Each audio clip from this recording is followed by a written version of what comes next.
Hi everyone, Aaron here for Zollotech, and Apple released macOS 27 Beta 1 that they're calling Golden Gate. macOS 27 Beta 1 is available to developers and will release to public beta testers in July, but currently it's available to all developers worldwide no matter where you are. Now, Apple dropped support for Intel Macs this year, so there's no longer any Intel Macs that are supported, but it does support the latest MacBook Neo, any MacBook Air with Apple Silicon from 2020 and later, MacBook Pro with Apple Silicon 2020 and later, iMac with Apple Silicon 2021 and later, Mac Mini with Apple Silicon 2020 and later, Mac Studio, and Mac Pro with Apple Silicon from 2023. Now this came in at 17.05 gigabytes. This is on an M5 MacBook Air, and this particular update was released alongside many other updates with iOS 27, iPadOS 27, watchOS 27, tvOS 27, and visionOS 27. Now before we talk about new features, let's take a look at the build number. We'll go to the Apple, then About This Mac, and then if we click on macOS 27, you'll see here the build number is 26A5353Q. So we have a ways to go until it releases to the public, but there are some new features that make this a lot better experience compared to macOS Tahoe. The first thing is overall refinements. Apple is focusing on quality and refinement this year across all of the OSs. So all of the 27 OSs with faster performance here, faster network file browsing, faster AirDrop, faster loading of content in Safari, and it's much more responsive already than macOS Tahoe. When it comes to design, Apple has updated liquid glass. You may have already noticed down here at the bottom, the dock looks more glass-like, but we can adjust this if we don't like it. For example, if we go into our system settings and then we go under appearance, we now have a system slider for liquid glass. So it's in the middle now. If I want it more glass-like, I can do that. Or if I want to get rid of glass entirely, I can do that as well. So we can change this around for whatever works best for us, and just maybe I'll bring it to the middle here and leave it where it is. But this gives you an idea of what it looks like as you adjust the slider. So again, all the way to glass, and it doesn't look like it has a dramatic effect, but remember this is a first beta, so there's going to be a few things that don't work properly. We also have some updated icons, so some of them here within system settings, so you can see all of this here. So on the side, some updated icons there, more contrast with things like Mail, and they just look like they pop a little bit more. If we go into an app like Music, for example, they've changed everything. So everything is to the side here now.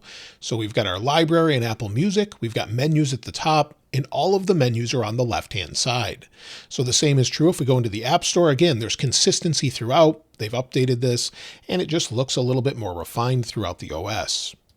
Also, if we go into Finder, you'll see Finder looks a little bit different. Things are a little more bold. And then, of course, we have our different menu options or view options here at the top. And again, it's very familiar, but also refined.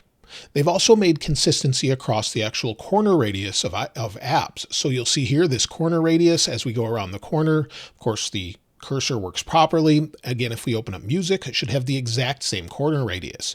So they're making this consistent throughout.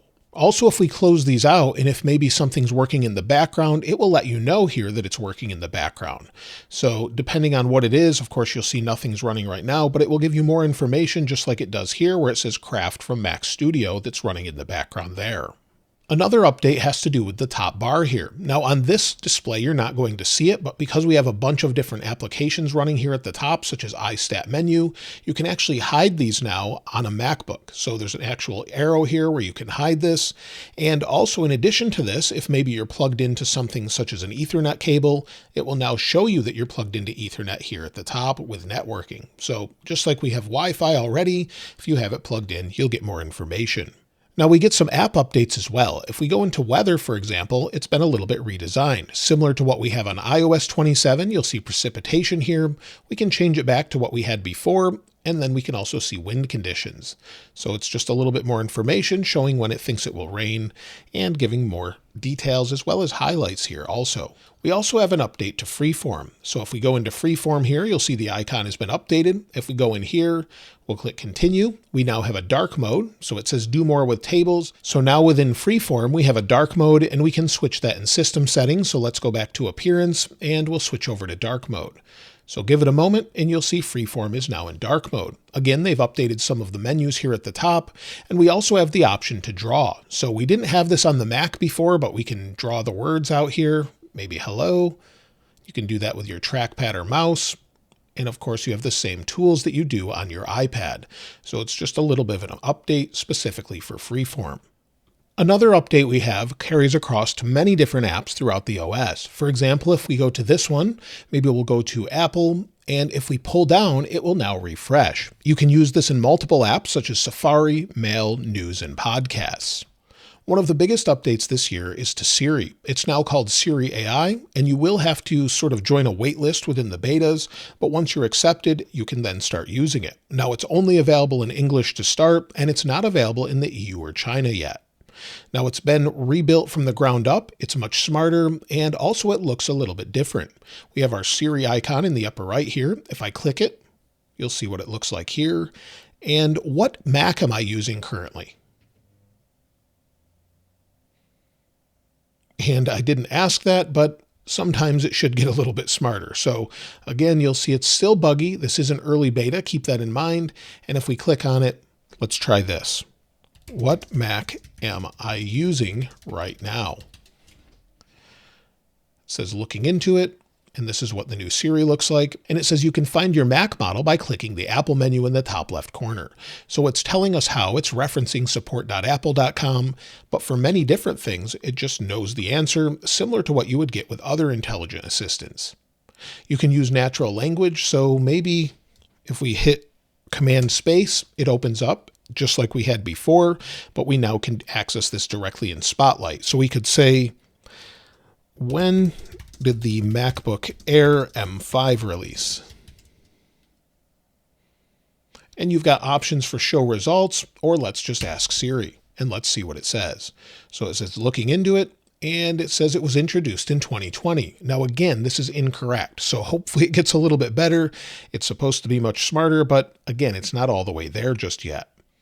Another thing you can do, for example, if we go into Finder, maybe we'll click on this screenshot and we'll open up Siri and say, what is this? And it will let us know what's within it. It's a PNG image file named Screenshot. It is currently selected in the Finder window on your desktop. So it won't tell you exactly what's in it, but it tells you what kind of file it is. Siri can be used throughout the OS, so you can use it when you're in a different application, for example. So if we go back into Safari, and maybe we'll go back to Apple, and we'll say, what's on the current page? And let's see if it understands while we're here.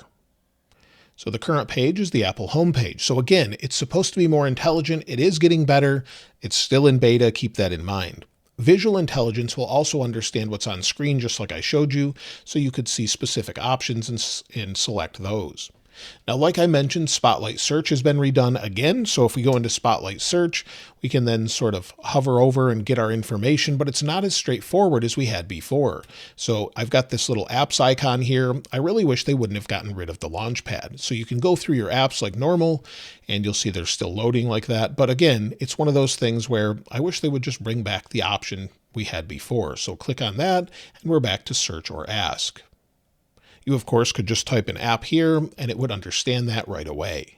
Also, to go along with Siri, one other thing we have is a dedicated Siri app now. So if we scroll down, you'll see here that we have a new app with a new icon. If we go into it, you'll see different queries that I've asked before. So this is something that's not correct, but I was asking it questions about something that was on a truck in front of me earlier today. So I was using an Apple CarPlay, and it saves those specific conversations. I asked it about rain, and it let me know. So it keeps all of these conversations, and of course you can change how often they delete, or you can never delete them if you'd like, but this just keeps a record of it. If we go back out, we have some new options within Photos.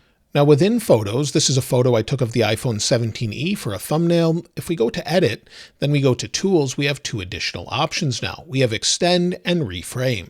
Reframe is one of the more impressive ones, where it says Setting up intelligent features. We'll give it just a moment here. And once this is set up, it should let us change the perspective of the photo. So let's see how far it lets us do that. So there we go. We can drag it to adjust and maybe change the perspective. Now it doesn't look completely right, but let's see what it gets if maybe we set it this way as far as we can and click reframe. We'll see how accurate it is. I'm thinking it's probably not going to be very good, but I love the idea of this feature, and hopefully it gets much better before it releases to the public. So there we go. I think it did a pretty good job. It straightened up all the edges. It extended the desk over here. Now, technically, there's a Mac Studio sitting here, so it didn't really understand that, but that's okay. I think it looks pretty good considering that's not really what it looked like. So you can reset it back to what it was before. So I think that's pretty impressive. And then, of course, we can extend it outside the frame if maybe we want to make this a little bit bigger. So again, we'll do this, extend. Now, technically, this is a Mac Studio display, so we'll see if it actually gets that. So it sort of gets it. It looks more like it's an older iMac without the logo here or something along those lines, but it got the general idea, and even the shadow matches here. So let's go ahead and get out of this. And as far as other things, there are changes in photos, but again, I mentioned those in the iOS update video, such as new shared library options. In addition to this, of course, we have a new wallpaper. You've noticed it changing throughout the video. So if we go to wallpaper, for example, let's scroll down. We have the new iOS and macOS 27 wallpapers. So if we go here, we can then, of course, change it from light mode to dark mode or have it on automatic like it already is. You can show it on all spaces, but that's pretty much everything you get. If we scroll down here, you'll see there's not a whole lot more. Maybe we'll get a Golden Gate Bridge picture a little bit later since it's named after that. Also, let's go over and change the appearance back to light mode, and you'll see the wallpaper change in the background. Now, we also get an update for an AirPods menu. So let me go ahead and open my AirPods here and see if we can get the menu on the Mac. So within the AirPods menu, again, give it a moment. We've got AirPods Pro 3. The menu is completely changed. So you'll see it says beta software available. Turn on pre-release beta updates to test new beta software. So it's great that it's telling us that. And it's a little more organized now with audio and routing, hearing health, controls and gestures, battery, and Find My. So you'll see all of that here, where I've actually updated to the beta on the case, but it hasn't updated the actual AirPods themselves yet. So I do have this enabled. I'll enable it here as well. So hopefully they'll update soon. Now, in addition to this, of course, we have updates to a few other apps. One of those has to do with podcasts. So again, if we go down to podcasts, we'll keep scrolling, we'll go into podcasts. And if we're playing a video podcast, there's an update here. So let's go ahead and see what's going on. Again, this is a beta, so keep in mind there's some bugs here. Let's close it. We'll go back in. And there we go. If we go into this primary technology podcast, let me make sure my volume is down. So we'll turn that down, we'll click play here, and you'll see it's video. If I turn off video, you can seamlessly switch between video and audio. So that's an update just like they have on iOS already. We also have an update to iPhone mirroring. So let's see if this works. It wasn't working well for everyone, but we have a new icon here. So we'll go into that icon, we'll continue, and we'll unlock the phone here. We'll click allow, and we'll get started. Now it's connected to the 17 Pro Max. We'll give it just a moment to connect. We'll try again. No, I've tried this on both my 17 Pro Max and iPhone Air, but it's not working for me. And I've heard it's a little bit buggy for some others as well, but you should be able to resize this to larger sizes. So for example, you could make it widescreen, and this hints at maybe future product updates where we would have a screen that we would want to resize it for. Now, also we have an update when it comes to Find My. Find My gets a little bit of a revision. Basically, the change here is, again, we have the menu on the left and we have all of the different device options on the bottom. So this is more consistent with iPhone. Apple also updated their display support. So the great news is if maybe you have a 5K ultra wide, maybe like the LG one I used to have years ago, it now supports up to 120 Hertz and should work properly. We also get an update in Maps. If we go into Maps, within Maps, buildings are more detailed, and if you're using Flyover, it's much more crisp this time around. So again, you'll see what it looks like as we're just sort of moving around here. And of course, we can go to different options with traffic and more, but again, it looks a little bit better this time around. Accessibility also gets some updates similar to what we have on iPhone. For example, if we go under Appearance and scroll to the bottom, we have a new option for More in Accessibility Settings. If we go into this, we now have the options to reduce transparency just like we do on iPhone. So you'll see how things change, such as the menu bar at the top and the dock at the bottom, and you can fully customize this however you'd like. Now we get many of the same features that we do on iOS, things such as voiceover changes. So if we go back into accessibility, within accessibility, we go to voiceover. Voiceover will now understand more information and it understands on-screen content. Also, one thing that they added is captions throughout the OS. So if we scroll down here, go down to Subtitles and Captioning, within subtitles and captioning, you can see it says apply across apps. If we turn this on, we can go even into photos and play back one of our videos and it will have captions. So you'll see here's a recent short I made. And if we go to captions, we have on, we can select the language and style. If I go ahead and play this here, let's go ahead and play it in real time. It should show us some captions. So let's see what happens if it works currently or if it's going to take a little bit. So if we turn these off, again, back on, let's see what it does. Now it worked on iOS, but keep in mind this is an early beta and it may take a moment for everything to work and process in the background, but it should work once it's released to the public. Now, as far as bugs and bug fixes, well, Apple has already said it has better Spotlight search, improved external display support like I mentioned, things like improved messaging sync, and if we go into Apple's public-facing release notes, if we go down to Apple's public-facing release notes for macOS 27 beta, you'll see we have some known issues, which is completely normal for an early beta, and you'll see AirPods Max 2, for example, you have to wait for beta 2 in order to update them to the beta firmware. We have issues with app intents, new features, resolved issues, known issues, and much more. This list goes on, and there's quite a few new things here as far as resolutions, new features, and more, such as the PlayStation Access Controller support that we have on iOS and macOS for accessibility. So lots of different notes here, still a long ways to go. We have a few months until it releases. And speaking of releases, if we go into the calendar here, within Calendar, you can of course use Siri across all apps, but in here, we do expect macOS 27 Beta 2 maybe in a couple weeks, or it could be the third week away.